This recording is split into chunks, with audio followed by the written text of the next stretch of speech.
in power with one machine. So there's no oil burning, there's no fires going on or anything, so where's the energy coming from? We're harnessing it straight away from the natural energy that God has just put in the earth, on our earth.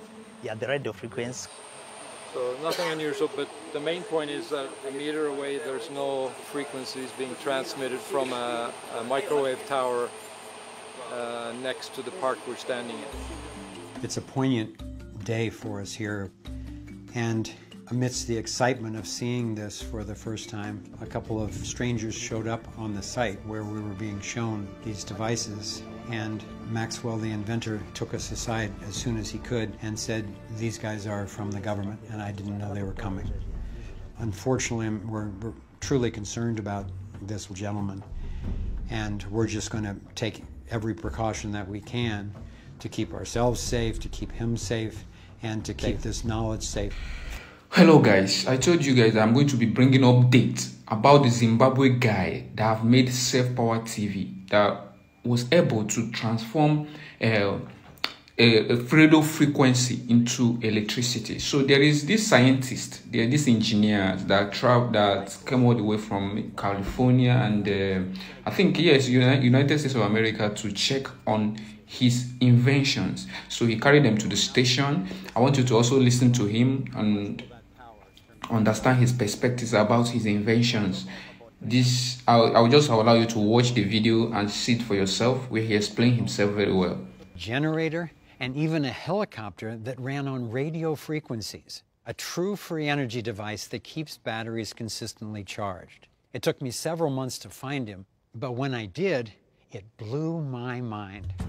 I knew it would be complicated because these things always are. Going to Zimbabwe, the Ethiopian airline that we had tickets with had just had a major crash, and a cyclone had just ravaged the area, leaving hundreds dead. Well, we're sitting in a hotel in Harare, Zimbabwe this morning. We're here today to start the vetting process and find out, okay, what's real? Over 95% of the time, these things aren't what they claim to be. This time we took engineer Nils Rognerud to assist with the vetting. When Nils and I arrived and met Maxwell, I was very impressed with just what a gentle, true-seeming soul he was. And then the next morning, we went to see the device, and he gave us a full tour. I was practically ecstatic. It was such a beautiful, elegant device. What we're looking at is called the green power off-grid machine. It is 0.5 megawatts. And we are relying with the radio frequency. We harness a radio frequency, convert it into pure energy that is useful. It is called a microsonic energy device. A microsonic energy device, it is the generator in this machine. For people who are not familiar with this, 0.5 megawatt, how much will that power in terms of a house or a community or what? We're talking of about 300 standard house homes, yeah. Okay. That you can power with one machine. So there's no oil burning, there's no fires going on or anything, so where's the energy coming from? We're harnessing it straight away from the natural energy that God has just put in the earth, on our earth. Yeah, the radio frequency. So nothing unusual, but the main point is that a meter away there's no frequencies being transmitted from a microwave tower next to the park we're standing in. It's a poignant day for us here, and amidst the excitement of seeing this for the first time, a couple of strangers showed up on the site where we were being shown these devices, and Maxwell, the inventor, took us aside as soon as he could and said, "These guys are from the government," and I didn't know they were coming. Unfortunately, we're truly concerned about this gentleman, and we're just going to take every precaution that we can to keep ourselves safe, to keep him safe, and to keep this knowledge safe. The microphone we had on Maxwell picked up the conversation that he had with one of the officials. So we quickly got the tape translated and found out that the government official was promising Maxwell a power purchase agreement where the government would pay him for generating energy for the country. It was good corroboration that they believed he had what he claimed. Although Maxwell didn't trust him because the government had already put him in prison in an effort to steal his technology. A brief trip into the future with inventor Maxwell Chikumbutso. He's claiming a scientific breakthrough with this green energy technology, an electric car which he says converts radio frequencies into energy. At the powertrain, we did it in-house, which makes it the first electric vehicle in the world that drives without needing recharging systems. On the greener power off-grid machine, it's very unique. For the first time, energy is being generated using a radio frequency and without moving paths. Chikumbutso is not the typical scientist. He dropped out of school aged 14 and says he's developed his blueprints through research and visions from God. A showroom in Harare showcases his prototypes. A helicopter that operates using any one of the 5 fuels, including paraffin, a drone and a household transformer that he says can multiply power 100-fold. But he says breaking his disruptive technology into the world has not been easy. He's failed to patent his work.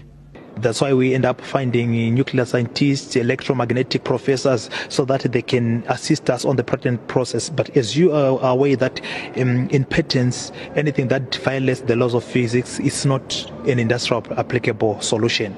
They classify it as a perpetual motion device.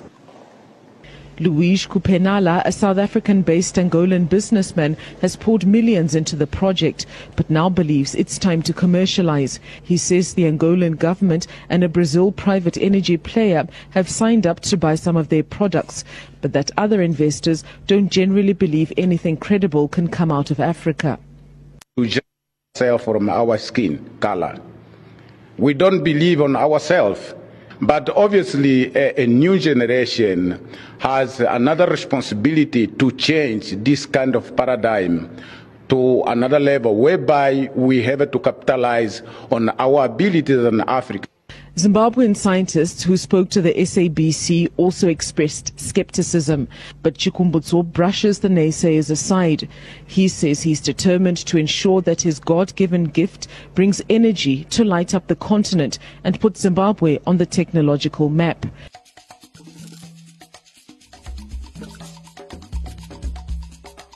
Big Blue started at 4:36 p.m.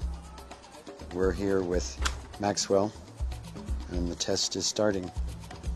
Once we arrived on site, our goal for the vetting was to establish that the device could power a welding machine, which uses a lot of electricity very quickly, for long enough that it couldn't be running on batteries alone.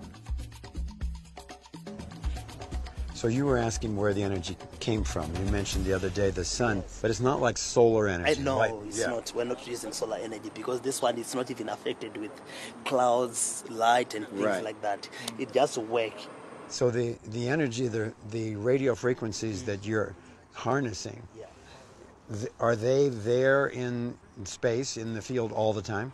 Yes, they are. From the first day we started to test the machine, we have been analyzing and we saw that the radio frequency is there. But one thing that we want to know for sure is it alien or is it man-made from another planet or is it from God? That's where we need, I think, scientific people to define exactly. But we know the radio frequency, we have everything.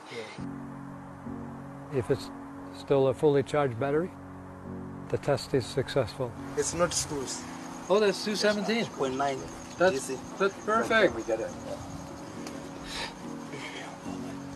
So that's the 18 batteries. Yeah, that's the 18 batteries. So that's higher than the nominal voltage.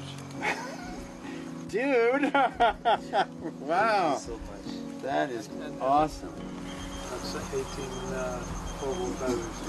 So it has higher voltage. Thank you. Give us 2 thumbs up. Thank you so much.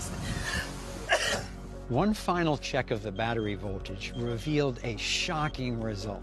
Not only had the machine outlasted the expected battery life, but the batteries were still fully charged. This proved that the device was being powered from an unknown energy source. Thank you. This is one of the happiest days of my life, and I am so proud of this man who has gone through so much. He's listened to the voice of the divine coming through him, and he's done whatever it takes to bring this through for humanity. So congratulations, my friend. Thank you so much. Now we're gonna get you well. The test we did yesterday is historic. I still am digesting it because it basically means the end of fossil fuels.